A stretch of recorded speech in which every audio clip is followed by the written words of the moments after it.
இந்த மாதிரி நல்லா எண்ணெய் தேய்ச்சி குளித்து வாரம் ஒரு முறை இந்த மாதிரி எண்ணெய் தேய்ச்சி குளிச்சுட்டுன்னு சொன்னீங்கன்னா உடம்பு வலி, கால் வலி, மூட்டு வலி, முடக்கத்தான் வலி எல்லா வலியும் பறந்துடும். வாரம் ஒரு முறை இந்த மாதிரி எண்ணெய் தேய்ச்சி குளிங்க. நல்லா எண்ணெய் தேய்ச்சி குளிச்சுட்டு சுட தண்ணியை ஊற்றி நல்லா குளித்து சீயக்காயெல்லாம் போட்டு நல்லா துவைச்சா. சீயக்காய் ஏன் போடணும்னு கேட்டிங்கன்னா இந்த எண்ணெய் பிசுக்கெல்லாம் போகிறதுக்காக தான் சீயக்காய் போடணும். போட்டு நல்லா குளித்து சுட குழம்பு எடுத்து நல்லா வச்சு குடித்து தூக்கத்தை போட்டிங்கன்னா சம்மன்றது. சண்டே ஸ்பெஷலாக வாருங்க.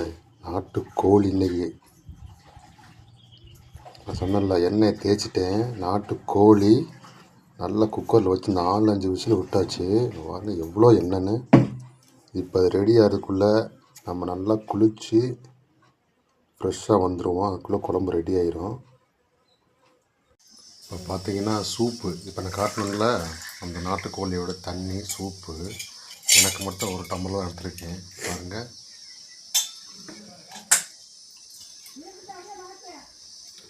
தெரியுதுங்களா? ஒரே டம்ளர் எடுத்துருக்கேன். ரொம்ப எடுத்தோம்னா டேஸ்ட்டு போயிடும்.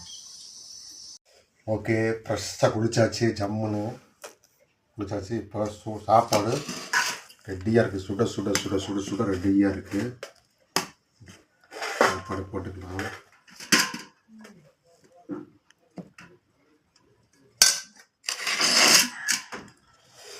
கோழி குழம்பு சூடாக காட்டுறாங்க. நாளைக்கு காட்டு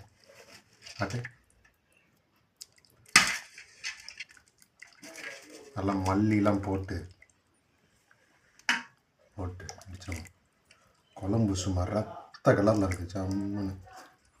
அது நம்ம எப்போவுமே மிளகாத்தூள் அரைச்சி வைப்போமா, அதனால் நல்லா வாங்கின மாட்டேன். சூப்பராக அது பார்த்துருவோமா.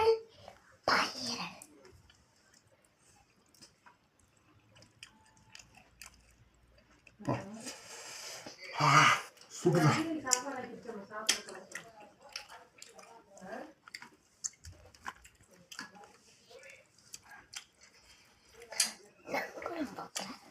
சூடு பொறுக்க முடியல, அவ்வளோ சூடு.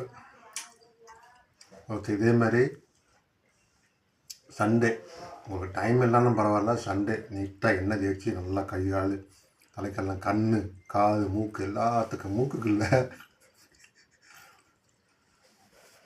தேய்ச்சி நல்லா 1 மணி நேரம் வெயில் நல்லா ஊற வச்சு குளித்து இந்த மாதிரி கோழி குழம்பு எடுத்து நல்லா நல்லெண்ணெயை ஊற்றி என்ஜாய் பண்ணுங்கள்.